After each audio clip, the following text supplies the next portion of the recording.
It's me, Zenobia Darling. You're listening to hashtag Rockstar Life, the Coffee Break podcast. Let's go.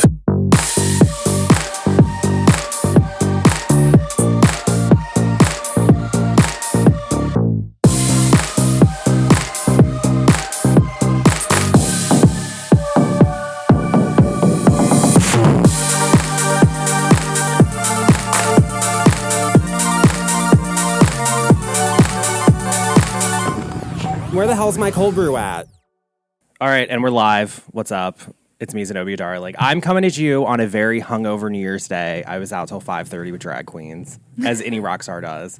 I'm here in my art studio at Gallery 220 with one of my studio mate, a fucking amazing-ass artist, a punk rock queen, Liz Lawson. How are you today? Hello, I'm tired. I Happy hear New that. Year. So how was your New Year? It was good. It was fun. It was quiet. It was like with a handful of friends, and then I didn't drink much, but I just went to sleep kind of late. I fall asleep at like 9 p.m. like an old woman. So midnight to 12:30 was late for me. Mm-hmm. So yeah, I'm just generally tired anyway. So you woke up early and went for a hike. I did. I mean, I woke up at like, I don't know. Well, I had to wake up to do something and then fell back asleep. And then I woke up at like 12:15 and they couldn't find my microphone cords for this. So it's been an eventful morning or afternoon. It's what? Oh, it's 1:27. So we are all good. Okay, so I had you watch. So we were trying to figure out what to talk about. We're both pretty punk, but we kind of have like different punk styles. Like you're more like punk, whereas I'm more like queer drag punk, which is still punk, but like it's a little bit different. So I was trying to figure out what we should watch. So you recommended Bomb City. What is it? It came out in 2017, directed by Jameson Brooks, about Brian Deneke. Deneke.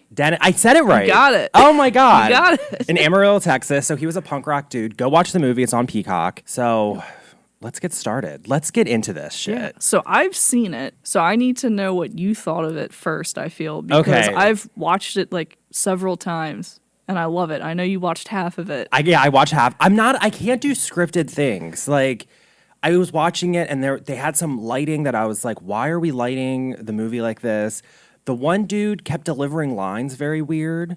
Like, just little stuff that only I would notice. And then I couldn't get into the story, so then I turned it off. But then I did watch a 2020 special on it, where, like, Elizabeth Vargas, not the Real Housewife, like, the one for 2020. And now I think she's an alcoholic, and I think she, like, is not in the Jews thing, because she was, like, she had to go to treatment. So that's, like, a backstory about her. Because that like, popped up, because it was, like, 2000 when they had it airing. And so I watched that, and then I watched Marilyn Manson's disinformation speech, which you said is in the movie, which I remember they played at the very beginning of the movie. Yeah, they play like the first half of it in the beginning, and then when you get to the end, the movie ends with the last half or the last, I want to say like 5 minutes or so of it. Where Marilyn talks about that. Because like I love Marilyn Manson, but at the same time, like he is a problematic person. I mean, he's a wild and crazy guy. Yes. But particularly what I think they skipped a couple minutes in the middle of that speech. Yeah. But the very beginning part they had, and then at the end of the movie, they played the bit from when he first starts saying, "This reminds me of this punk rock kid, Brian Deneke." And then he goes into the whole thing. So it ends with that, along with a bunch of facts about the trial and everything, and, you know, the Dynamite Museum. Yeah, Dynamite. I got it. What is it? Dynamite City. Dynamite City. Is that what it's called? Yeah. I could have swore it's called Dynamite Museum. Maybe it is Dynamite Museum. Oh, I don't know. Now we gotta know. Now we gotta fact check it. But so before we get into the movie, what do we like? Who is Liz? Who is Liz? Give the darling listeners a little intro into you. Man. Okay. You are a fine artist. I am a fine oil artist. painter. I'm an oil painter. You're a muralist. I'm a muralist. I'm an oil painter. I haven't done a lot of murals lately, but I do enjoy having I generally like having a massive, complicated thing to do that people think I can't do. Yeah. And then I enjoy doing it and doing it well and smiling about it after. Yeah. So I enjoy doing large projects because it's challenging. So I do enjoy the murals. I did Lily's shop. That used to be in White Marsh. I painted actually an entire house to look like a storybook, like a child's storybook. I love it. So two sides of it looked like a cottage, like a storybook cottage. I painted it to look like stone on brick and vinyl siding. And then the other side had like Pinocchio and all that stuff. And then another side was like a sunset with the silhouette of a little girl fishing and stuff like that. And I've done some murals for restaurants and stuff. And I helped out with the horse racetrack mural downtown here. The first one that was there on the Get Fit building. Okay. So there's that one. Back when we had the community garden. Oh, yeah. That we were trying not to stomp to death. That's a good one. Because, that's a good one. Yep. But, But we know each other through like the Havre race, like the new art scene. Like definitely like we share studio space at Gallery 220, which has been like really interesting because like me and you, like you have the more masculine traits and I have the more feminine traits. And I think it's fun the way that works out. Because like I'm like an old lady and you're like, I'm going to drill this. And I'm like, Liz, can you construct this? And it like works. Yeah. Plus like we have different styles. But like it works well because like you're like a more classical like oil painter, but you also do like these really badass like surrealist paintings. I'm like neo-expressionism, like graffiti base and like throwing glitter, making a chaotic mess. Yeah, that's the other thing I was gonna say is I'd mostly describe myself as a surreal artist. Yeah, and I love figurative work, and I like doing realistic things that exist in a completely unreal state. Yeah. And I like doing things that create psychological tension. Yeah. And make people think it's something warm and inviting, but then they look at it and they're like, this is a little disturbing. Or I'm not really sure what question I'm trying to answer, but it's making me uncomfortable. Because that's what I like. This like this quality, like the one you're working on with like the puppet hair. Like it's like there's an innocence to it, but then you look at it and you're like, wait a minute, there's a darkness to it. And like you also are one to like hermit in your studio for hours working on a painting, which is like amazing. Yeah, I just want to shut the world out and hide in a hole. And but I love it. I love it. So like I know like in our friend circle, like I feel like most people when I say Liz, they know who I'm talking about and they know it's you. But it's like it's kind of funny now that like we all are coming together and it's like, you know, I've been to your house several times and like we've partied together and it's like we all know like it's like old friends, like, oh, we're all like I've run into people from high school, like that's pretty cool. Like most people like know of you, which is fun. It's pretty funny because at this point, because of 220 and doing stuff here, you know, it's just a small town. So it's not like there's no such thing as fame in a small town. That's just my personal opinion. No, that's very true. But it's funny because everyone knows everyone. Yeah. And when you do something in a building or whatever with a group of people, an organization, people read your name a lot. Yeah. And just local random stuff because you're helping out or whatever, like with 220. So I've had a lot of random people go, oh, you're Liz, because I'll introduce them for whatever reason I'm doing. Like it happened at the liquor store the other day. Like, oh, you're Liz. You're that painter. What are you working on now? This guy was like, oh, I have no clue who this guy was, but he was all excited. Asked about what I'm painting and stuff. And I was like, oh, that's really cool. Like someone actually paid attention to art and appreciated it and actually gets excited to talk to people about what they care about making. Yeah. Which is nice because the whole point is to care about art. Yeah. So if it's getting to a point where random people will recognize artists that have been in the gallery, whether it's me or anyone, and they're actually asking about, what are you working on? I love your style. I love what you do. Why do you do what you do? Like, that's the whole point of making this stuff anyway. Yeah. But, you know, roundabout way saying, it's funny because people know me. I have no clue who they are. Yeah. And well, that's fame. I guess, but it's small town. It's not, I don't know. When I used to face paint, that was the worst. Because I would paint hundreds of kids. And every parent has stood in a line staring at me and my business card, and I didn't look at them. I'm dying. I'm drowning in children. Like, they're gonna run into you at the Ys, and they'll be like, "Oh my God, Liz!" And you're like, "Who?" It happened. It's getting better now because I haven't face painted since the pandemic. Yeah. But random people would stop me and talk to me, and their kids would know me. All these kids would run up and be like, "Liz," I'm like, "Okay, I stared at your face for at least 5 minutes, so I know you." But parents. I'm like, I wasn't paying attention. I have no clue who they are. Oh, God. And it's like Bel Air, Havre, all this other stuff. And I'm like, man, I don't know if I'm supposed to know you. I'm already bad at that anyway. So that just made it worse. Yeah. So I've accepted the fact I don't know anyone that knows me. I don't know 60% of the people that know me now. Well, I have people that come up to me and they're like, oh my God, Zenobia. And normally when they call me Zenobia, that's normally like a fan. But like it happens. What like, about Dare Bear? Well, that's only for you and Kevin. Oh. But like normally people say Zenobia. That's when I'm like, okay, like fan. But then people in Havre, like, it's Derek. And I'm like, wait a minute. And then I'm like, did I go to high school with you? Like, what's going on? Yeah. But it's fun. Well, see, now that I've started dyeing my hair random colors all the time. You stole my look. The way I... Bitch stole my look. No. I really didn't. But that's very true. That's just how, like, I don't know. Because, like, I love, like, my purple wigs over there. I got it on, let's just say. Mm-hmm. And, like, you have purple blue hair. And it's, like... Yeah. I love it. Everyone, I think if most people who know me could describe me with just a few things, I think the first top 2 things people would say would be squirrels and the color blue. Yeah, I saw a squirrel on the way down I used to have a blue car. Yeah. I have blue sunglasses. My hair is almost always blue. I love blue. I wear a lot of blue. Yeah. I am mental with how much I love the color blue. Yeah. So yeah, that's why it's blue. But like, you it's also funny. Have like your hair dyed blue, which is like, I don't think people realize that like dyeing your hair black and blue are the 2 colors that are the hardest to do. Yeah, I mean, I've had a lot of trouble with red. Yeah, because it just fades so quick. It fades and it getting also the pink stains out, really quickly. Getting the pink out of your hair, as well as everything else it gets in, is just because it fades, but it stains. Yeah. Whereas with blue, you have to have your hair white. Because if you have any type of brassiness, any yellow, it's going to turn out teal and green. Yeah, right now it's kind of a nice lighter blue now because it's fading well.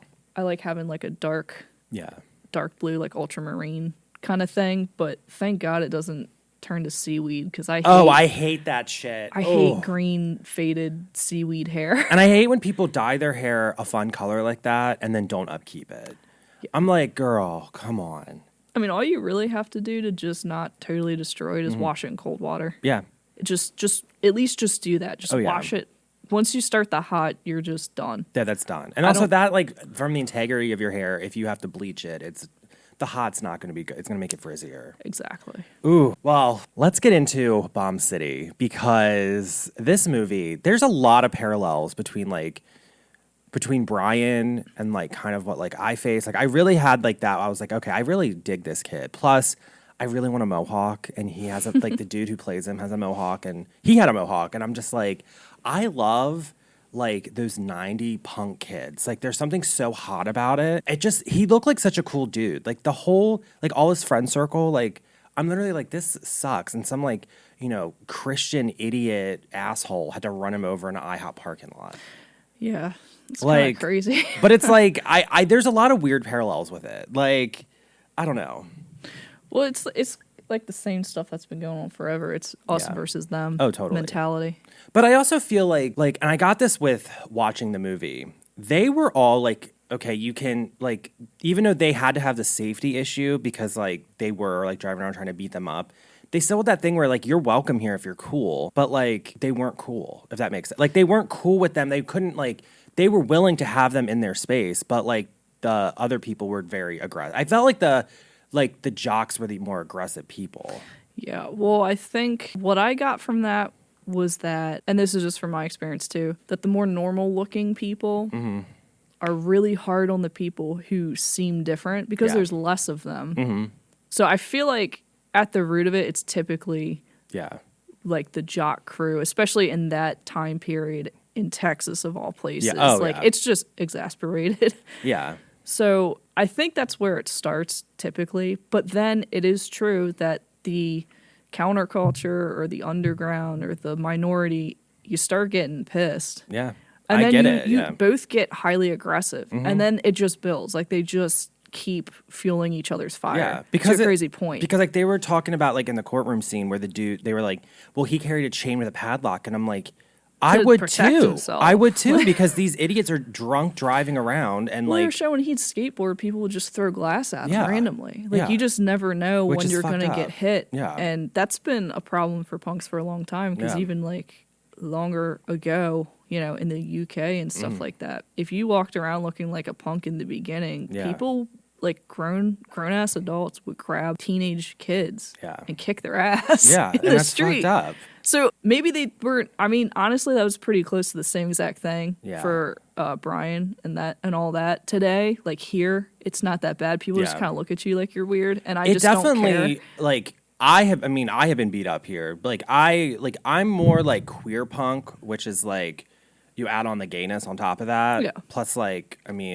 you know how I look. You know how I walk around. Like, I'm pretty gothed out. I'm pretty, like, my nails are painted. Like, I have experienced that from, like, their perspective, like, in high school and whatnot. So, like, I know, like, it put me back in that place. Yeah. And I was like, I don't like this place. But at the same time, I'm like, I'm at a point in my life where I'm like, I can kind of, like, visit it and get the good stuff out of it. Yeah. But that's the thing, like, I'm pretty sure that they were probably carrying weaponry, quote unquote weaponry, Yeah. like defense. Oh, 100%. Pieces of defense, just for defense. Yeah. But I'm going to be devil's advocate and say I'm sure, like, some of the punks Yeah. were also, like, that one guy, I forgot his name. The one, yeah. The one one that with always the had the shaggy anarchy. hair? Yeah. There was an anarchy tank top dude. That guy, yeah. Yeah. Yeah, he was definitely Aggressive. and Yeah. he was trying to make problems. And that's one of the things that really bothered me is that he's the one, like I'm talking about, got so wound up that he couldn't think straight. He was seeing red to the point that then his friends are like, we know he's going to be in such a dangerous position that we can't let him get killed on his own because that's probably what's going to happen. And then they go with him. But what killed me about the whole thing is, like, I'll play devil's advocate and say, let's say that Dustin Camp, the guy that ran Brian Deneke over with the car. Which we'll get into him in a little bit. With people, yeah, for the people I who took don't notes. know. Right. So for him, my whole thing is, like, in that IHOP parking lot, which is just crazy. I feel like that IHOP was like the Waffle House of Havre. Oh, yeah. I was thinking the same thing. I was like, this totally is Waffle House. It's so funny. But yeah, so I was thinking, you know, there's 5 or so punks. There's a handful of them. And there was 20 or so jocks. Yeah. That was the ratio. Yeah. So, you know, the whole court thing, which we'll get to eventually. My issue with that is that no matter what they try to say of why Brian was a problematic person and Dustin isn't, I don't care. Because, like, when you wipe it down to the baseline, the fact of the matter was there was a handful of punks. Yeah. There was a mob of jocks. Yeah. Let's even and say they were drinking and driving. Exactly. And let's assume let's even just give them the benefit of the doubt, which I wouldn't in my heart of hearts, but let's just say we do. And we say that Brian was beating some guy senseless. Yeah. And Dustin was like, I need to defend this person. I'm in my car, let me scare him off. Let's say that's true. Cool. Brian started running away. Yeah. And you decided to keep chasing him. Shouting. Up a curb. Shouting, I'm a ninja in my caddy, because he was in his dad's Cadillac. Exactly. So the fact that let's even what a give piece you of shit. Exactly. So it's like, let's give you benefit of the doubt and say, sure, you were doing it in self-defense.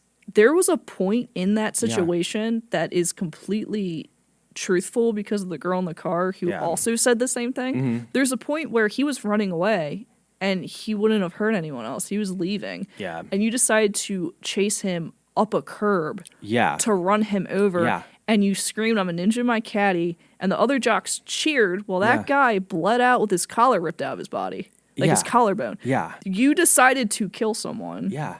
Maliciously. Yeah. There's no, like, you can sugarcoat and confuse a jury with all your, you know, lawyery bullshit. The lawyery bullshit was, because, like, they were saying, like, they deserve it. And also, this is something else. He was destined to die this way. How like, cruel can like, you don't, like, be? what? Like, I was so, like, because they actually played some courtroom stuff, like, in the 2020 thing, and I was like. They played it in the end of the movie, too. And I'm like, but this is nuts. Like, it's so crazy to me. It's mind-blowing. And it's something that I've been noticing. Like, I just recently, like before Christmas, my mom went to, like, Hobby Lobby, which I hate Hobby Lobby, like, but, like, they have cheap level 3 canvases. So I'm kind of like, I think they know what they're doing because they know how artists are. Like, we're all, like, we need the good stuff. But I went in there and there's this, like, Christian white nationalism that's happening. And I feel like a lot of the roots of that movement came from this time period. And it's like, I felt like that, I kept seeing that whole, those themes in this movie against the counterculture. Well, yeah, because part of what they were saying was, look at Dustin. His family goes to church and they play football. They're just your good old American people. Yes. And it's like, they praise Jesus. Well, that's the thing. It's like, I don't care about any of that. Yes. If the roles were reversed, I would say that Brian was guilty because it's not about how you look. Yeah. It's about the fact that one person who was how old? He was 17. Yeah. Got to a point where he chose to run over a 19-year-old. And this dude is 17. Yeah. So if your argument, which was part of what they said, well, this is his first offense. I don't care. If you're he killed crazy somebody. enough at 17 to choose to cheer while you run someone over, you need to be punished. Yeah. I don't care if that's your first time. I'm scared that it's your first time. Yeah. There's going to be other times. Like, it's, I was like, really, I was getting pissed in this movie. And it's like, and also when I watch stuff like that, like, I also can't help the, like, analytical, the, like, intellectual, like, brain I have. So, like, I'm looking at this, and it's, like, there's so much, like, I feel like so much of our society, you want to find where the roots of a lot of the stuff is. Watch movies that take place in the 90s because it's stuff like that, because, like, we're seeing that now. And, like, I know, in Havre, Grace, like, I mean, you know Linnea and Havre and whatnot. She kind of is like embracing the witchcraft, and like she's been getting a lot of very aggressive things of like people putting like Jesus pamphlets in the free art gallery, people wanting to, you know, constantly coming to her on social media. And then you go to the state and with the drag shows, I mean, we had someone trying to protest last night, and it's like, I get that, but like I keep seeing these parallels, and it's like, There's always been that, and there's always going to be that. And, no, that's and to true. be fair, but I see it on both sides. To be totally fair, it bothers me when it goes both ways, because there's also Christian people or Catholic people or whatever religion who are nice people, decent, and they're getting harassed by angry drag queens or angry whoever's, you know, and it's like, you're both making the wrong person on the other side turn into the person that you're saying you don't like when you just assume and do. It's all the assumptions that kill me. But the thing is, like, it's like, my whole thing is like, if you don't like something, don't do it. Exactly. Just scroll past it. If you're not hurting someone, whatever. It's like, you know, it's like a lot of this. So I keep seeing stuff like that, and it's like just knowing like my history here. I mean, I have been beat up here for being gay, and it's like stuff like that where it's like I really paralleled a lot of it, because it was like, yeah, like I am pretty punk, but also like I understand that world. All right, ad break. I gotta pay for all this damn coffee I'm drinking and tea I'm spilling. It's me, Zenobia Darling. So, as many of you know, I'm more than just a podcaster, stand-up comic, and drag queen. I'm also a very accomplished painter and photographer, and you can check it all out on ZenobiaDarlingCreative.com. I have an art blog on there sponsored by the Harford County Cultural Arts Board, and just all my paintings, photography, you get podcast stuff. I have an art film that premiered in September that you can buy on there too. So make sure you check it out. It supports me, supports the podcast. All right, so let's get back to the podcast. I don't know. It was a very like interesting watch. Yeah, and I think at the time, to them, it didn't seem as harsh. I mean, it clearly was, and it did, but at the same time, I feel like that time period was different. Like the 90s was a different kind of violent compared to today. Oh, yeah. In some ways, I feel like just getting away with stuff and being physical, because I think today there's so much more technical. But also, like, if you're going to fight, stuff. people are going to film it. People want to argue. They want the Karen videos. Yeah, you know what people want to do now? They just want to take a video of themselves bitching about something. Yeah. And they want to turn off all their notifications and just shotgun blast the universe with their opinions. Yeah. That's what fighting is now. Yeah. But, like, also with me, I mean, like, you know, it comes down to it, like, I can punch somebody really well. But let's get into, like, your punk journey, because I know, like, the cover art for this picture is going to be a self-portrait you painted of you and, like, your punk rock queen. Like, what got you into the movement? What got you into the subculture? Like, what like, attracted you to it?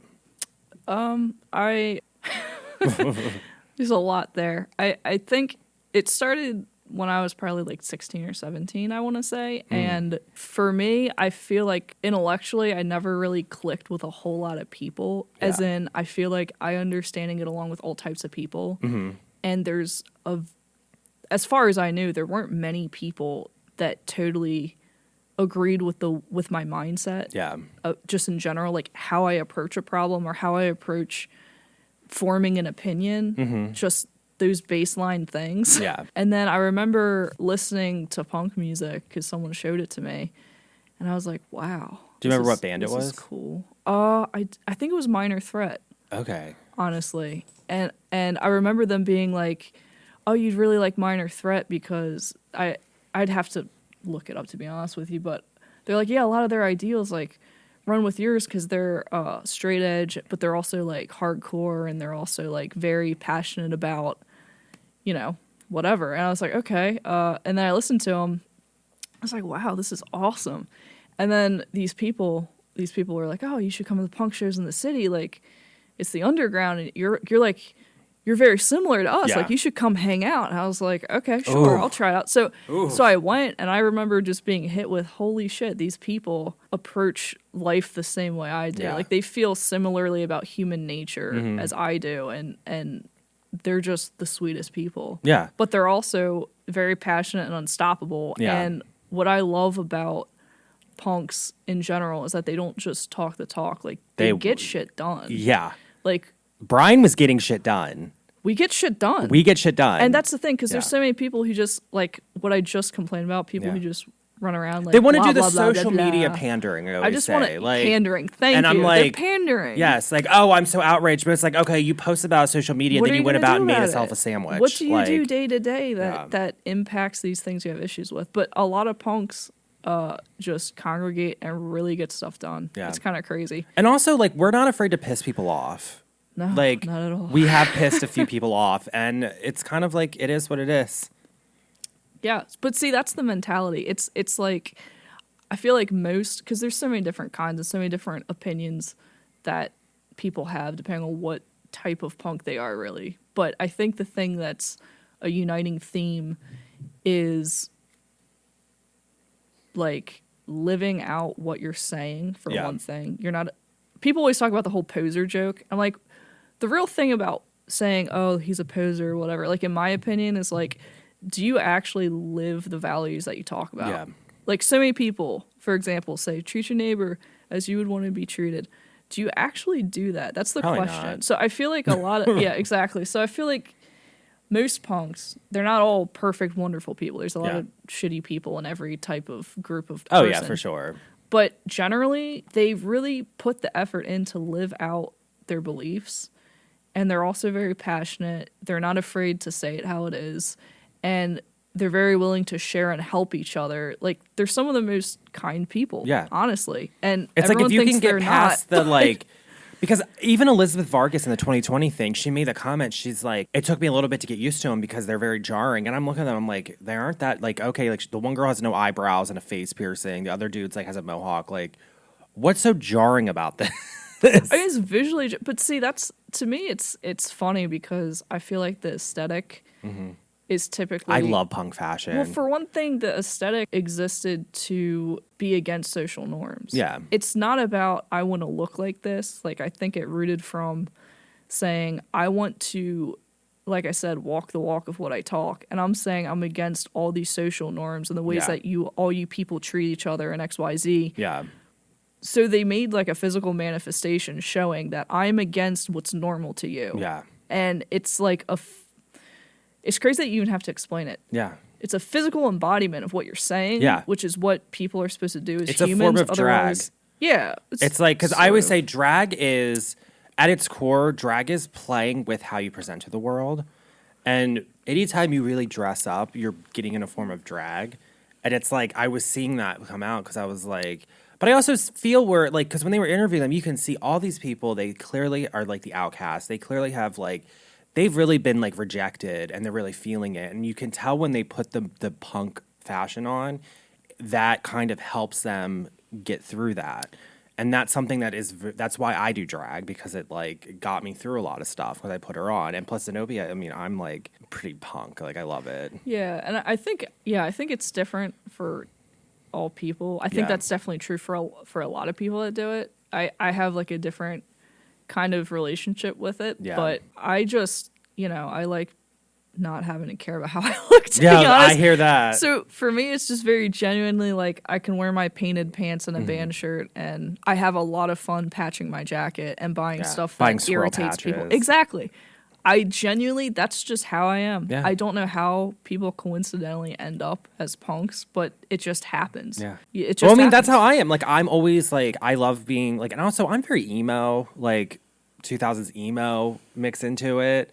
But like I'm normally an all black band t-shirt, Lady Gaga shirt, and in drag it's like, you know, I have how many leather painted jackets? Like I haven't studied any, of course, like the fashion of the movie. Like every single jacket that was shown, studded, like I'm like, ugh. And see, that's I think there's two things that go on with the visual aesthetic of punks. Is one is I think we just turn out like that. Like part of me is always like that because I'm just grungy. I don't know. It's just how it is. And then there's another part of it where I think, especially the ones, the punks in this movie or in real life that the movie's about, at a certain point, it was also just, like I was saying, visually wanting to show that you are against what your normal is. Well, I mean, they have costume designers for the movie. Yeah, so and the other thing is, like... It's going to be a little bit more heightened. A lot of people will say, well, if you don't like being treated like that, why don't you just not look like that? And it's like, for a lot of them, it's you feel the same way whether you're hiding or not. Yeah. So it's like I may as well just be myself. Oh, let me wear a button up and a tie like my Sunday best, and it's so I can silently suffer on the inside. And you won't know it. So my suffering will be more comfortable for you. Yes, it's and like, that's the shit that pisses it's more me like off. If you're making me uncomfortable, I'm gonna show you that I can make you uncomfortable. Like I think there's many different reasons why it turns out how it does, but I think it's just so funny. People are like, well, you know, people are going to treat you different if your hair is blue, or they're not going to take you serious. I'm like, well, that's a mental flaw on their part. You know how people tell me, like, oh my God, you shouldn't paint your nails and go on a job interview. Why? I'm like, I don't care. Like, yeah, I have tattoos. Like, I don't have piercings, but I mean, I have tats. Like, I'm like... I know when to play the part if I need something, and then I let people get to know me, and then they realize, oh my God, did we just befriend this person? Which is pretty funny. Yeah. But I love that because when I approach certain people in certain situations that way, I feel like it teaches them that there are people who are so different from you, but you like us. Yeah. You like who I am. Yeah. You think I'm a super nice, great person. Did you realize that I also think and am this type of person? Yeah. And is that confusing for you because you were stereotyping people? So like I like knowing that I can help change stereotypes because I'm not for stereotypes. Yeah. And that's the cool thing about, you know, punk culture. Sure, a lot of us end up looking the same, I guess. But at least for me, it's not about wanting to be in part of this group of people. It's just coincidentally, we're all like this. Yeah. And we're all actually can be extremely different, but we're all the same in that we just know how to treat people and we have different opinions about human nature that I think the mass quantity of people on this earth don't have. Oh, no, I totally get that. And also, like I look at also, like, because when I watch, I mean, I was talking about the costume design. I do a lot of costume design. So I was really looking at it from that lens. And, like, you know, people say, like, punk is, like, an outfit. It's a style choice. The Jocks had a very specific style choice, too. And, like, yeah, they had their football gear, but when they weren't, they were kind of dressed up, like, button-up ties. Like, they were more, like, that look. Yeah, fashion for younger people has always been like the end all be all of their existence. It was a lot of like old school, like Abercrombie, old school, like, you know, American Eagle, stuff like that. Like I was watching it, but then also there was almost like and like Belk, like the Southern Department Store. There was a lot of that in there. But I'm like, that's like like they're dressing the way they want to be. Like, why is it so big with these punks? And like. Also, like, we haven't got into, like, the whole art scene. Like, Brian was an artist. Like, he was a badass. Like, he worked for, it was Dynamite City. I forget the guy's name.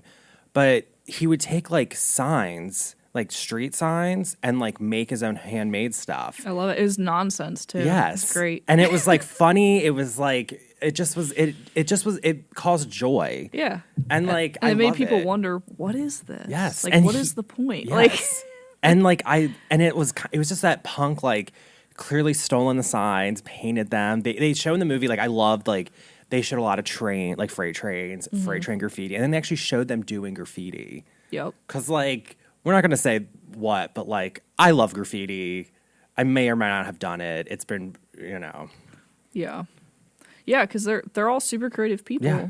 And he was some way or another. And he was like because he had that venue, like he was getting all the punks there. Yeah, he was actually like his whole point was he wanted to have like an art center. Yeah. Where you could have visual art, punk shows, music, whatever. Like he wanted almost like the state theater type of thing going on there, and everyone loved him because he was like an advocate for a whole community of people that had nowhere to be. And that's the problem, is when you have a group of people that have nowhere to be, as well as being harassed by the other group of people, it's gonna. You could just let them have their thing. Yeah, let them have a good time and leave them alone. Yeah, because it was like they never went to the churches and was like messing with them in church. So it's like, why would you go to the punk show? But I also liked it because in the beginning of the movie, like when I did see it, there was that young guy and that was his first punk show. And Brian up and befriended him and was like, hey, come with me. And like got the band dude to like. Very nice. Yeah. That's what I'm saying. They're just. And that's nice why people. I'm like, he's like it's a shame because like he would have done like,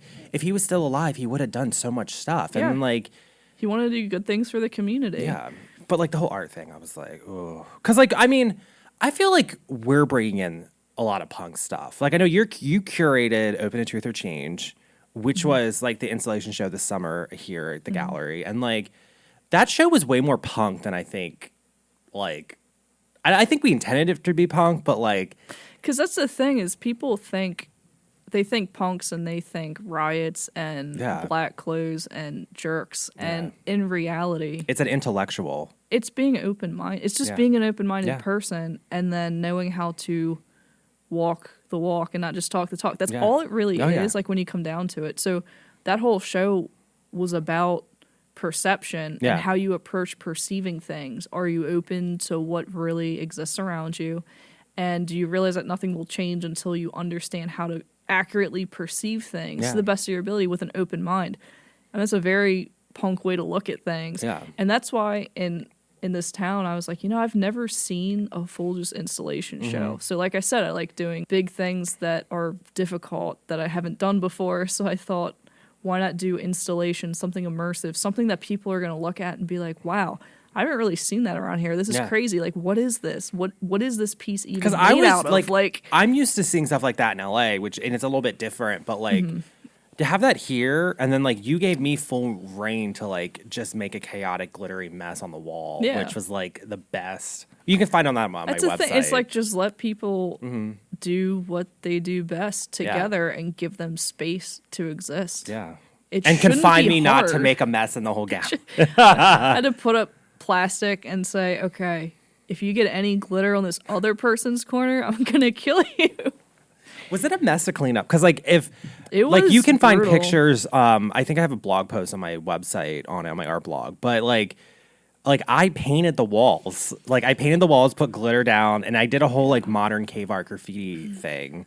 But like also there was an intellectual basis because I want these people like there's a whole traditional guard of like the art scene where like not the arts I should say like in smaller towns where they view graffiti as a nuisance and they think it's dumb, and I'm like, and they say these things like, oh, it's not art, and I'm like, do you realize graffiti is the earliest form of visual art we have? Yeah. You look at prehistoric cave art all over the world, petroglyphs, that's graffiti, and I'm like, it still exists today. It's an uncolonized way of painting, and it's like. And that's what I wanted to say. So it's like there's that intellectual side. Plus, I mean, we fucking had a bunch of trash on it, which is the best. Yeah, that's the whole thing. Because the whole point was challenge the way people will think about perceiving something. Yeah. So I wanted to see how an area that I know has a certain expectation of what is art, I wanted to see how they would approach something like that also has a write-up saying, I want you to think about how you approach things. And like there really wasn't a lot of I mean there was a few idiots that said stuff, but like other than that, like it was really well received. Like the whole show was. And even like my Art of Drag, like which we had a collaborative piece in, like that was very well received too. And it was like someone bought it in 5 minutes. I know. Like we sold I didn't expect I think we sold 6 the opening night. Like it was crazy. Yeah. That was a fun piece. That's the thing. It's like when you do something genuine with all good intentions, with the purpose of bettering the world for everyone, it's almost like people enjoy that. Yeah. And they will show up. They do. It's almost like people like nice things. Yeah. Nice people like nice people. They're hungry for something else, and they're hungry for something different. I think it's just genuine. Yeah. The problem... or one of my pet peeves about the world is how commercialized it is and how much just, I don't know, hypocrisy, I guess, is tainted in most things I see. And that's just me because I think way too hard about everything. But I see, like I said, people who say all this stuff. And then I'm like, what do these people... I just look at, what does this person do on a daily basis? Yeah. Where do they show up and do things that are positive for... A lot of them don't. At least people they know. Like, Yeah. do you do favors for your friends? Do you talk to people? Like, you know, like, do you show up for your friend's thing? Like, do you go to the shows? Yeah. That's the question. A lot of You these people share the don't. A lot of event. people do you don't. go Yeah. to the show?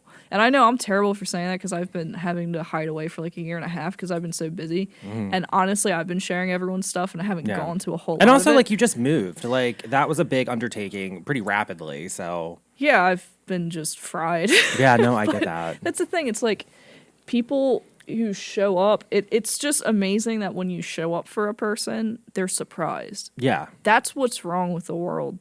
It's said that when I show up to someone's thing to support them, they're surprised. Yeah. I'm like, guys, this is... Turn off the computer. Yeah. Go to the person's show. Dance. Have a great time. Have fun. Hug someone. Yeah. Be kind. Give them $5 or whatever the fee is. And then do your own cool thing. Yeah. And maybe they'll show... It's like... It's elementary things But, like, people that are you're supposed to know how to be a person. It's like I it's don't like common sense. I understand. say that's an oxymoron, but it's like there's little things. It's like, you know, like showing up, doing simple things to support people because it's like it's stuff like that that people don't do, and it's frustrating. That's my problem. People always say, I want this cool, lively art scene. Okay, where are you at? Yeah. Where are you trying to put this? Like, if I put together an event for you all to come build this They're not community, coming. Are you going to come? No. And to be fair, 220, a lot of people have been coming. Yeah. Because No, a lot of people have, and 'cause a lot of different people that were not really, and a lot like the no art one of even drag. knew that we all lived here. Yeah. That's the crazy thing. And like the thing was, we didn't all start connecting. Like most people on the podcast have been in this creative circle in this new art scene, and it's like we've all been here and we haven't really like existed together, and now we are. And it, like I think that's such a beautiful thing because it's like we all are supporting each other. Like last night on New Year's at the Duck Drop, I ran into like 3 people and like who were in part. I ran into Jenny, and like it was just like stuff like that where I'm like, that's like we're all showing up for each other, and we all like. And I think that, I don't know, I think there is like a little bit of a pushback to that, but I don't think it's anything we should really worry about because it's like we just exist. I think like no matter what you do in life, there's someone who wants to have a problem with it. Oh, of course. That's just a fact. Yeah. Whether it's my personal life or not, there's always someone has an opinion. Well, they say opinions are like assholes. Everyone has one. Oh, yeah. That's very true. So I don't care. And whenever you do a big scale thing, if you were to get negative pushback, it's just because you're succeeding. Yeah. That's the only reason. Oh, yeah. Whenever you succeed at anything, you have good and bad feedback. Yeah. That's just a fact. You just have feedback. Was that any publicity is good publicity? Yeah. You'll just get a lot of 100%. response. Yeah, you'll just get a lot of response. That's why with If like you're the not- art of drag, I was like, please come out, protesters, please. I'm like, I will spin that. Well, yeah, I'm glad they didn't. But yeah, that's anytime you do anything, there's someone will. This is one of the things I hate is when people come up to you to give you opinions that you just don't need. Yeah. Like when people that don't know anything about you want to come up to you and tell you their opinions about something you're doing that they Don't understand. Like this has for been one happening thing. in my personal life Yeah. a lot. It's not even like related to 220, but I'm just saying it happens regardless of anything. It happens to me a come up. lot too. People will watch you drown Yeah. in a bunch of shit that you have to do, and they'll just be like lurking, watching from afar. And then when you're through it, they'll show up. Yeah. And they'll be like, oh, well, I think this, and that. And I think this, and if you would have done this, this would have been better. I'm like, where were you when I was doing all this work then? Like, I don't need a dictator. I don't need your, you aren't my auditor. You're not my personal life auditor. Yeah. Like, no, I get that. is auditor I a know. word? Yeah. Tax auditor, stuff like that. Yeah. Auditor is a word. It just sounds weird. Well, my thing is though, is like I find this a lot because being a performer, being someone who's on stage, like people think, oh, because I watch movies, I can give you criticism.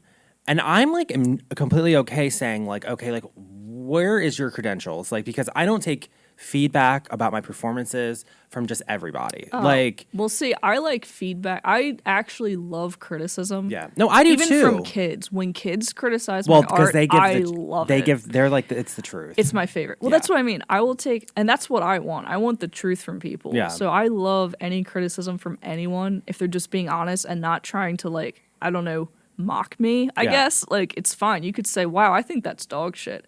Oh, well, why? And if you tell me, like, huh, okay, I'll That's agree the thing. with If you don't like something, like, I'm you cool. cannot, like with my art, I always say, you cannot like my art, but you still need to respect the fact I did it. And like, what don't you like about it? Tell me what you don't like about it. Put it into words, because that's how you grow up. People just say, oh, I hate it, and don't say anything. Yeah. I'm like, that. Your opinion I'm doesn't like, fucking why? matter. Well, that's the thing. What I want to is know it? why. I want to know why. Yeah. Because it's interesting. Yes. It's good to know. Yes. I enjoy and that's a knowing conversation, and people I feel like are afraid of that. It's like everything has to be so like, and it's like people are afraid of conflict. yes. But then I hate it, but I like positive conflict. Yes. Like there's a healthy way to have it. Like, okay, you don't like my artwork. What do you like about there are probably are parts you do like. There are parts you probably don't like. Mm-hmm. You can say that. It's not hurting my feelings. Yeah, I've straight said that to people occasionally because I don't get a whole lot of terrible feedback. And I've then explained what's going on, and then the people actually appreciate it. Yeah. It's like they appreciate what I'm doing, even though it's not their cup of tea. Yeah. Like a lot of people, like I put a barcode, like a QR code, like my business card in the painting somehow. Mm-hmm. And a lot of people say they don't like that, but I'm like, I'm doing it because I'm trying to give a message about like capitalization and like the monetization of everything and like branding and like modern. And once I say that, that's something when they're like, oh, that is actually like, I get that. And it's like, and it's stuff like that where it's like, once you start explaining it and having that conversation, their mind will change about it because they see what the artistic intention is. Yeah. Which I think is badass. Yeah, exactly. But they just have to ask questions. Yeah. No, I get that. Well, speaking of asking questions, let's get into the Marilyn Manson disinformation speech. You can find it on YouTube. I found it so fascinating because, and like, my history with Marilyn Manson is I love him for the performer he is. I don't, like, I know he's had some Me Too issues, but like, Marilyn Manson is like a punk rock, like, dude, like, very, like, spooky. But like, this disinformation, he did it in, I believe it was 2000. And he gave it in response to Columbine. Because people were saying there was Brian's thing happened, it was either like right before Columbine. It was 97. Oh, so it's the same year. I remember that. That's the year I was born. That's the only reason I remember that. But like, he was saying that, but like, he made a lot of points in it where like, he was saying, you know, there is always this us versus them, and that like, he's basically like, why are we so aggressive? Yes. Why are our children? Yes. Why are our children so violent that we would have a 19-year-old or a 17-year-old run over a 19-year-old? Yes. And he was making, and that's something about Marilyn Manson that like I don't think people realize. It's like he makes really good points. The one point I actually wrote it down because I want to make sure I said it right. Yeah. My favorite thing that he said, that is honestly one of my favorite things said in general. And I'm not saying I love him as a person overall because I don't honestly know that much about him. Mm-hmm. I will say his shows are amazing. When he said, this is what he said. He said, is adult entertainment killing our children, or is killing our children entertaining adults? Ooh. And that was one of my favorite things. Because then he says, you always find where are the cameras? Where are the news people? And that's so true because everyone, because again, this kind of circles back to the mouthpiece. Like you're just talking about what are you doing? All the news people showed up. Everyone showed up to like capture this whole horrible, tragic event of children killing each other in an IHOP parking lot.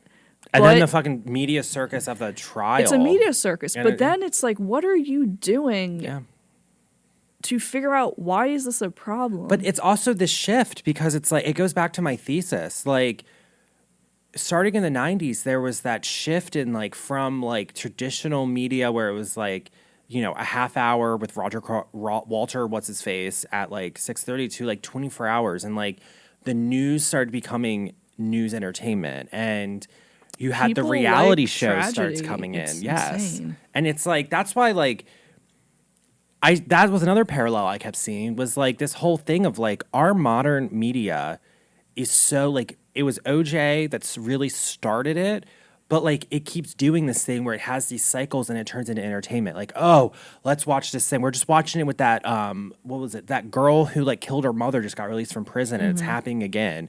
And like I was watching a Kathy Griffin stand-up special where she was doing a bit about Casey Anthony, and it's like, why are these people like why are they like why are we aspiring to be them? And almost is this like, is what kills me is that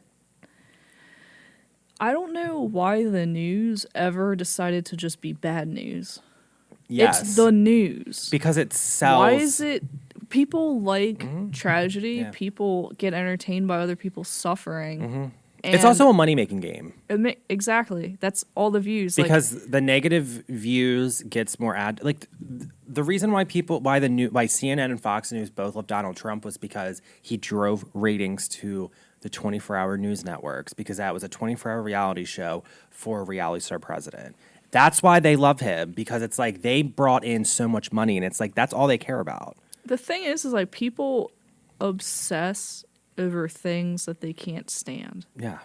And now you're just fueling the fire Yes. with content, making Yes. these obsessive people more obsessive. You're wiring people's brains to get dopamine off of tragedy. Yeah. Like, yeah, you're making people who are addicted to sadness. Yeah. Like, you see why I paint and I don't talk? Yeah. That's me trying to explain. No, I get it. I get it, But though. literally, they're training people, they're conditioning people to get a sense of reward from getting angry about tragedy. Yes, and and that's getting crazy. outraged. That you don't have. That's so bad for your health. Yeah. I don't watch the news. I don't either. When I hear, the only reason I hear about stuff is because my friends who are obsessed with all that kind of stuff post it on Facebook. Yeah. And then I'll see it like, oh, this is the new thing that everyone's must Like, be pissed flipping off out about, yeah. And I look at it, I'm like, wow, yep, that's about as pointless as I thought. Yeah, but then people get so outraged, and it's like, oh my god, blah, blah, blah. But then they're just posting about it, and then you go about like eating a sandwich, and I'm like, you got to take that anger and do something. Like that's One of my that's the favorite thing. things to say to people who don't make sense to me is get a hobby. yes, Because seriously, anytime that kind of situation presents itself, I literally just say to the wall, Because to people myself, don't to my have dog, it. I just say, why don't you get a hobby? Do you know how many people don't have hobbies? Like, Here, people say when they retire, Yeah. the fact that this is so sad. Like existentially, I can't handle this I'm dealing fact. with that. Someone in my family. I know exactly what you're going to be talking about. When too. they retire, I they don't- die. Yes. They die. I don't or know who I am. I don't know what enjoy. I'm like, you literally spent. what happened to you. Yes. Where did it all go wrong? Yes. But then it's in there, like, I get all this feedback. Like, I have been painting since I was a kid. I love it. It's my number one thing. Do you know how many times people are like, oh, well, I don't know why you paint. You need to, like, that you're not going to make money in it. But it's like, I'm doing it because I generally enjoy it. Like, I'm sorry that life isn't all about making money. Yes. That means nothing when and I die. slaving around. So like, sorry. I'm like, I want to do art. And it's like, I want to afford to do the things that have nothing to do with this money yes. problem. And like, I don't want to make like, yes, I'm a traditional painter. I can paint like the Havre. Like going back to the movie, there is my fun stuff that I do, and then there's like I do have more traditional artwork that's more traditional Havre art, and it's like I do it because it is occasionally fun to dabble into that and do it again, but also do it in my own way, putting graffiti on the trains. But it's like I'm not going to solely paint that way. I'm not going to solely paint my punk neo-expressionism. It's like, why I get this feedback a lot where it's like you need to focus more on that, and it's like why? Like why can't I just paint just to paint? Yeah. I think that there's people who understand what creating is. Yeah. And there's people who don't. And I honestly think most people have that create mentality, or at least they have that part of their brain working. Grandmothers who create cakes. Yeah. They know how to create. Yeah. It doesn't have That's an to art be form. painting. It doesn't have to be like if you're a creative person. Humans you are understand naturally it. creative in like That's the thing. animals. Well, there's people who aren't creative in that sense, and they're the people who tend to assume what's the thing that is Yeah. art. Oh, well, it must be being able to make something look like a photograph or this or that. Yeah. It's because they can't there's a part of people like that who can't understand what creating is, if that makes sense. Like people who actually become hyper fans of things, I'm convinced that mobs of fans are typically people who don't understand. Because like when I see fame doesn't register in my brain, I just don't get it. Because if there's an artist who I think is amazing and I love their work, I'm not obsessing about what does that guy smell like, and if he shakes my hand I'm not going to wash it I don't give a shit. Like I love knowing what it's like. I know you're like that, so maybe I'm wrong. Like maybe, but like it's not also that... with me, I do it more in like a comics, because like I am not only I am a stand-up comic, and like I always everything through life is running through my like comedy filter, and I always think like, wonder what they smell like. Like that's something I always think about, because it's like you can tell a lot about people what perfume they wear. True, or if they even wear it. That's very true. Very true. But yeah, I don't know. I find that interesting. But like, if you don't paint every day or like every so often, do you get like this like itch that you get a little nutty? I start to feel, if I don't do it for a very long time, I start to feel like a fake person. Yeah. And I start to feel just really morbid and disappointed in myself. And I start to feel like the external pressure of the universe, or of society, I should say, not the universe, has crushed my creative soul. Yeah. Or I feel like my time has been stolen from me. I hear that. It's very dramatic. Yeah. But I seriously start to feel like life's obligations is taking too much of me. Like, what is it that the hobbits say in Lord of the Rings? Like, I feel like a piece of butter that's been spread over too much bread. Like, that's how I start to feel. I get that. And that's when I'm like, okay, I actually have to make it a point to turn my phone off or on silent, to not be reaching out to as many people as I do, or I have to make it a point to paint. Because the thing is the world and life has too many things that you have to do. Yeah. You have to literally choose. This week, the house is probably going to get really dirty because I can clean this anytime. Yeah. I can't paint this thing I'm inspired to paint anytime. Yeah. And if these people wanted to hang out, my good friends know I'm a hermit anyway. If I say, I'm sorry, I can't. I'm in the studio. That or, I can always fake IBS.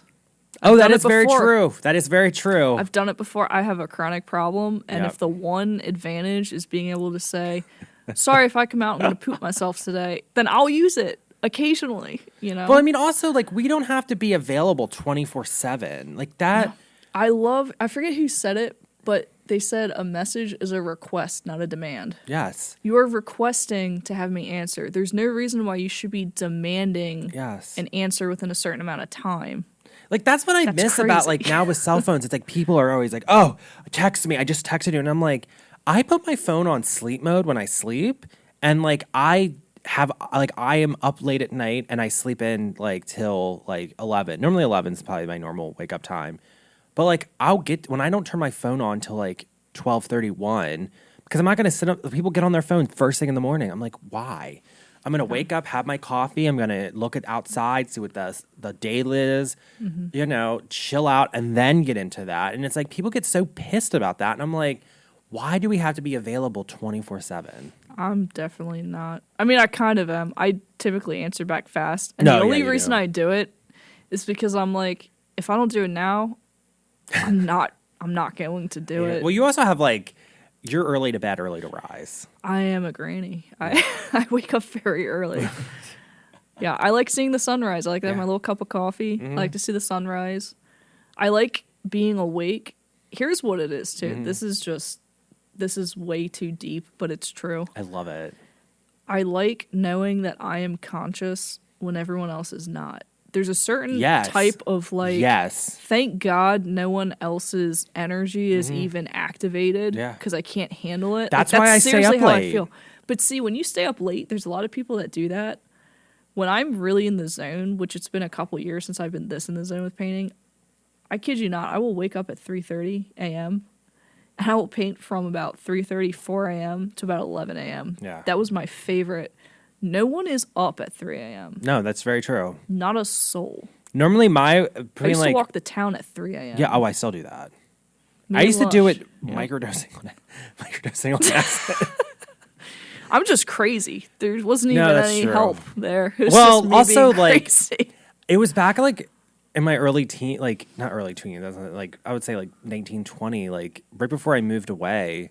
That's when I started doing that. So I don't do that stuff anymore, but like I would walk around and like the world becomes like a Roy Lichtenstein painting. It does. It's like that's what I love. post-apocalyptic. Yes. I love post-apocalyptic vibes Yeah. and movies and stuff.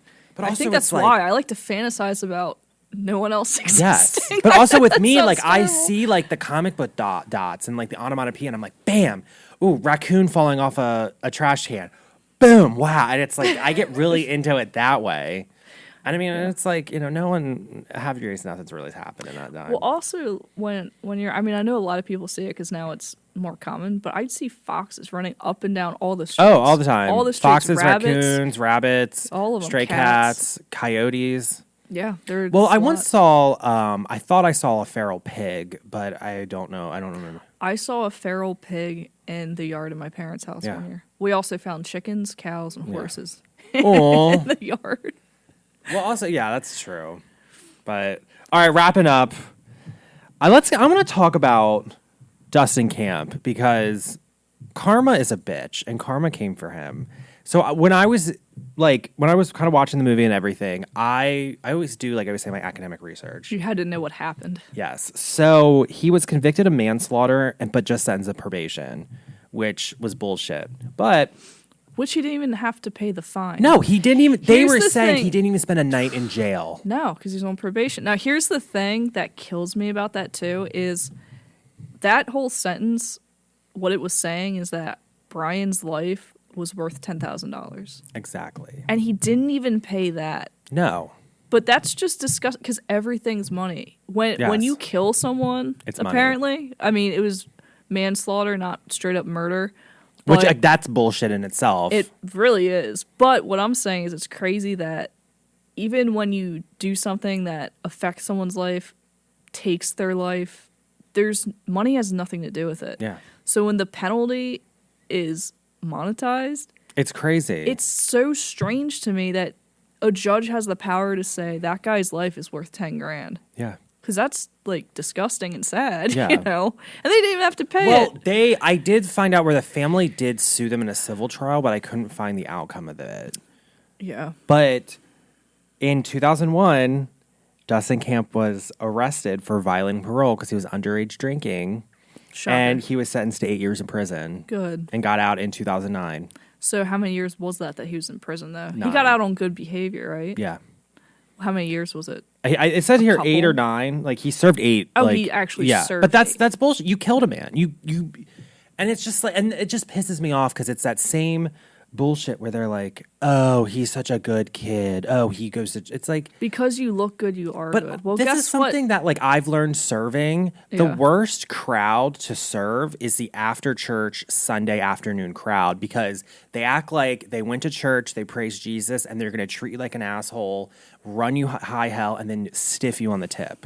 Like that's something, and it's something you learn where it's like there's a very performative nature to a lot of like churchianity, I call it, where it's like these people think because they're doing the act, they're like, they're good, but then at the same time, I'm like, do you live the embodiment? Like, I feel Yeah. like Brian was more holy than anyone Yeah. in the movie. And you know what I will say that does kill me about what you're talking about, because that is true. I feel like there's a lot of people who go to church or have a religion or whatever, and unfortunately, I think that attracts those type of people that you're Yeah. talking about who aren't good, but they want to be good, but they have Yeah. no concepts, Yeah. and then they're just like, because I did this, that's my get out of jail free card, like I'm good. Yeah. Unfortunately, it attracts those people. But I will say there's so many people who are all types of Yeah, religious. I mean, I know people like who are fine. Yes. And you don't notice Yes. them because they're not out here treating you like shit. Yes. That's the thing. But there's more of them, honestly, Oh yeah, totally. than not. Because It's my just the family, loud people. Yeah. Yeah, my family's Catholic and stuff. Yeah. So I grew up with Christians. Yeah. And there's a lot of shitty ones. Yeah. Yeah. No, I mean, But one of my best friends. There's so many that yeah. are great, and you just don't know it. And you know what's crazy is I've seen people saying grace in restaurants and people mean mugging them for it. Yeah. And I'm like, what is wrong with people? But I'm like, in if general, you can, like, man? I'm happy. Like, to get through life, you have to have some form of spirituality. What that looks like is up to you. Right. But like, why, like, if that's what works for them, that works for them. But my problem is like the hypocrisy and like the, and also That's the thing. Unfortunately, I Yes. think the whole idea of this is how to be good and this is how I get to heaven, because they're so worried about those things. Unfortunately, religion attracts people. And unfortunately, that's why you can use religion to start a cult and make people Yes. drink Kool-Aids. Yes. That is Yes. like if you well, take Nietzsche the mass, says that religion is the opioid of the soul. that's what I mean. So it's like take the masses, Yeah. which are, generally there's more okay than not, maybe 50-50. I don't know. There's a lot of okay people that are religious, right? Yeah. And then you just make like religious cocaine, Yeah. you're going to come out with a cult. Yeah. Because those Yeah. people you're talking about are mixed in there. And once they see the culty version, they're like, oh, this is my jam. I'm going to jump into that totally. cult. Like, But like I know like one of my good friends is like devout Christian, like, and it's like people are surprised we're friends, but I'm like, it doesn't matter what you It's believe. cool. Like- it's just how you are as a person that yes. matters. And it's like people forget that, and like the whole thing, and like I don't know. I really feel like there is like also like there's something happening in our country where there's like a white Christian nationalism. I've talked about it before, but like it's really becoming bigger, and it's kind of very similar to what like Islamic extremists have done in the Middle East, and that I'm like really observing, and it's really been like something that's been popping up, and like there's seeds of that happened in this movie that are coming out now. I think that in the movie, they played on that stereotype. Oh, totally. That's what they did. They Yeah. literally tried to play off of how he looks. I Yeah. know he's Christian, so if he killed someone, if this Christian good boy kills someone, it's less bad than if one of these punks who look dirty did it. Yeah. And the thing that killed me about that was he said, this isn't a trial about stereotypes or how you look. And then he literally made the trial about that. Yes. And I forget who it was that said it.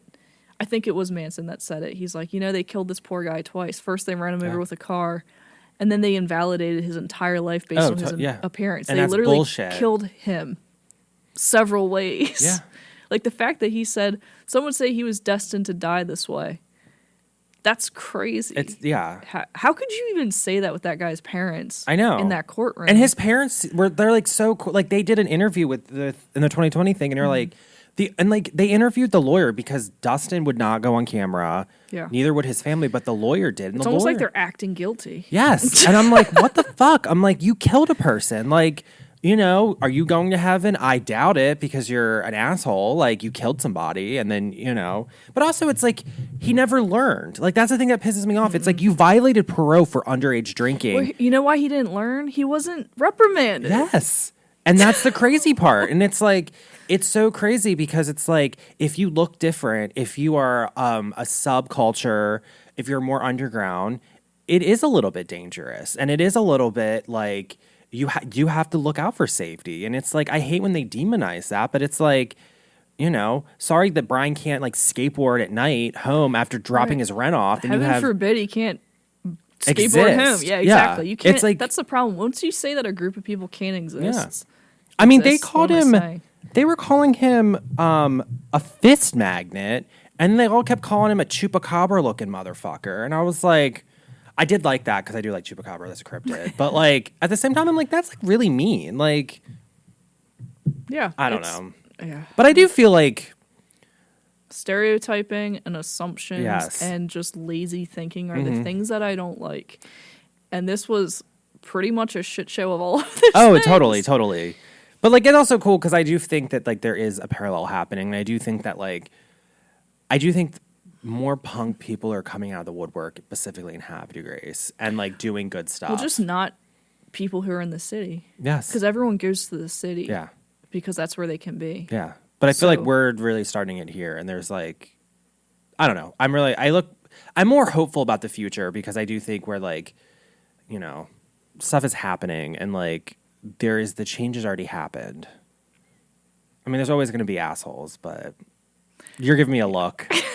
No, it's true. It's, I don't know. I think the more genuine people who genuinely show up for other people and make space for other people in a genuinely kind, caring, intentional way, that's always gonna bring people out who are genuine. Because here's my thing. If you have, there's a lot of things that pop up and pop down. Yeah. They come up, they go down. And it's because you have people have these ideas, but it's more like a money-making idea. Mm-hmm. But when you do something in the most, sincere way that really benefits other people, like, don't charge them an arm and a leg. Yeah. Like, be sincere. Hey, if you're willing to give more than this percentage if you sell something, it would really help us out. However, we're only going to ask you for this because that's probably what's fair, and we don't want to gouge you because I know, like, we care about your well-being. Yeah. Caring about other people's well-being. That's something that a lot of people don't do, but the people who show up for those places are very loyal because they're actually all good people. If you have a bunch of people that are just together because they want to make money or they want to say, look how big my PP is compared to your PP or whatever. Yeah. That it only takes like snap of the finger to like watch those people crumble. Yeah. It's like dominoes. Yeah. Something goes wrong. It's like, never mind. But when you have genuine people who all care for each other and they keep something going for the betterment of everyone and the world around them, those people are going to keep showing up and getting the job done and making the place beautiful because that's they like actually care. Yeah, and like you get more with a community than you get with the individual. And I feel like there's a lot of people that get hung up in the ego and they're like, oh, it's got to be about me. When in reality, it's like you need like a team. Like there's bigger, you can accomplish more in a community than you can by yourself. Yeah, and there's especially when it comes to art, there's no type of comparison because everyone's an individual. Everyone has like you have the best Derek art that exists. You have the best Liz art. Exactly. So whatever. Yeah, and it is what it is. Let's all be our best whatevers together. Like, and it's one of those things where also like I can appreciate the differences, and I think that's what makes art so beautiful because like, like. The only time the better exists is if you say, hey, you're better at this technique that I want to learn that I haven't figured out yet. Sure, that exists. But besides that, that's on you to decide that. But also, like, if I took your painting, like, I say your like vortex of inspiration, and painted a painting like Liz, or like you, it would come out. It would be your painting. It would be my painting inspired by that. But if you did, expressionism like I do, it would come out. It would be a Liz painting. We literally did that. We did, and it sold. 5 minutes. Yes. So it's like that's like the cool part. Is it's like, it's like your individualness still comes out in the painting, and it's like you can kind of share and like just like grow and like experiment and be weird. And that's be fun. why it's strange to ever try to crush another creative individual because it's like you're a totally different thing. Yeah. Like what you're selling isn't even what I'm selling. Yes. Like, we're not even selling the same thing. Yes. That's like if I were selling water and I was pissed that some dude was selling hot chocolate next to me. I can't believe this. I cannot believe this festival put some hot chocolate guy next to my water. No one's going to buy my water. No, dumbass. Everyone who wants water is going to buy your water. Yes. And people who want hot chocolate are going to buy his hot chocolate. And it's like, it's apples and oranges. Why don't you get along with your neighbor? Yes. Have a better time at the festival. Yes. Like... Oh, is that Lush? Yeah. Oh, your little puppy wants to say hi. Are you going to bark? Ooh, so before we go, what is your coffee order? At Starbucks? Starbucks, Dunkin', Conquer Point Coffee. Okay, so it's different at all three. Yeah. Oh, it is? It is. Okay. So Conquer Point, they have the Mocha Amore. Okay. That's amaretto and cherry. I love that. It's the best thing. Yeah. I got it once and now I just can't get anything else. That's it. Sold. Ooh. For Dunkin' Donuts, I love the iced coffee with almond milk and butter pecan. Ooh. Because I'm lactose intolerant. Yeah. So, and I also don't really like sugar. So I'm the same way. I don't like sugar. That's my cold order there. My hot order there would be hazelnut and almond milk. Yeah. I love hazelnut. But Starbucks, the best thing I've ever had at Starbucks was the pistachio frappuccino. Oh, that was a while ago. It was last year. Yeah. It was March of last year. See, I can date it because it was that good. Ooh. I bought so many. I was having sugar rushes, sugar crashes. But yeah, that's just heavenly. All good. All right, well, where can we find you at? So, where can we find your artwork at? I have Instagram. It's Liz_Lawson_art. So there's that. Besides that, I'm a hermit. So you can just personally add me on Facebook. Yeah. And if you don't look like a creep, I'll accept it. So that's just Liz Lawson. Yeah. The blue hair. So if you don't know what I look like, It's the Liz Lawson with the blue hair and the squirrel. So that sounds like you. All right. Well, this has been so much fun. I got to beam back up to the UFO. I got to take a nap. I'm hungover. So with that, I will see you guys. Bye.